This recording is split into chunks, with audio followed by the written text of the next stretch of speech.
அன்பான உள்ளங்கள் அனைவருக்கும் அன்பான சந்தோஷமான வணக்கம். நான் தாங்க உங்கள் லக்ஷ்மி.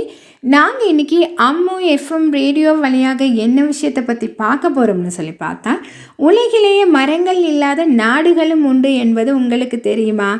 அந்த நாடுகளை பற்றி தான் நாங்கள் இன்றைக்கி பார்க்க போகிறோம். நாங்கள் வாழ்கிற இந்த பூமியில் ஏராளமான இயற்கை வளங்கள் இருக்குது.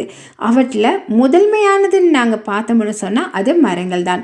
மரங்கள் மனிதர்கள் சுவாசிக்கிறதுக்கு ரொம்பவே உதவுது. அப்படி இருக்கையில் மரங்களே இல்லாமல் போனால் என்ன ஆகும்னு சொல்லி நம்மளால் நினச்சி கூட பார்க்க முடியாது.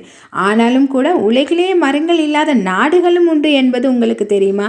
இந்த பட்டியலில் 2 நாடுகள் உள்ளது. அங்கு கண்ணுக்கு எட்டிய தூரம் வரை மரங்கள் தென்படுவதில்லை. எப்படியாவது ஒரு மரத்தையாவது கண்டுபிடித்து விட வேண்டும் என்று நினைத்தால் உங்களுக்கு ஏமாற்றமே மிஞ்சும். அப்படி நாங்கள் முதலாவது நாடு எதுன்னு பார்த்தோன்னு சொன்னால் கிரீன்லாந்து. பெயரிலே பசுமை வைத்திருக்கும் இந்த நாட்டில் ஒரு மரங்கள் கூட இல்லையாம். அங்கு கண்ணுக்கு எட்டிய தூரம் வரை பனிமுகடுகளும் மட்டுமே காணப்படுகிறதுன்னு சொல்கிறாங்க. இந்த நாட்டில் பசுமையான இடத்தை பார்க்குறதுன்னு சொன்னால் சற்று கடினம் அப்படின்னு சொல்கிறாங்க. அடுத்த நாடு எதுன்னு பார்த்தா கத்தார். மரங்கள் இல்லாத நாடுகளில் பட்டியலில் 2வது இடத்தை பிடித்திருக்கின்றது கத்தார் நாடு. கத்தார் முன்பு பாலைவனமாக இருந்து தற்போது அங்கு உயரமான கட்டிடங்களும் சுற்றிலும் மணல் மட்டுமே உள்ளன. அங்கு ஒரு மரம் கூட இல்லையாம்.